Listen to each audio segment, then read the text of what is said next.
There's a lot of flexibility in cost benefit and ROI calculations. So accordingly, they can be easily manipulated to suit users' purposes, with the results expressed in many different ways.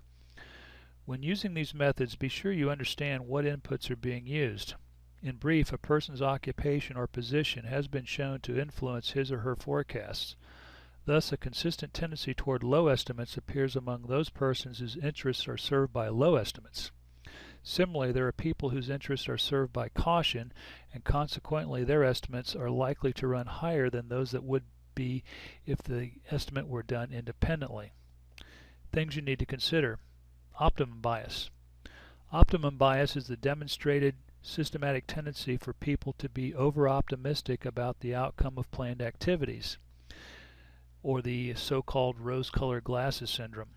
Optimum bias must be accounted for explicitly in appraisals if they are to be realistic, since it typically results in cost overruns, benefit shortfalls, and delays. Judgment bias. The need for judgment is often mentioned in connection with the use of estimating relationships. Although this need may be self-evident, one of the problems in the past has been too much reliance on judgment and too little on estimating relationships. Believe it or not, our brains are hardwired to make certain errors, and many different biases have been identified and categorized, including those that distort our judgment and introduce errors into cost estimates and forecasts. Risk analysis.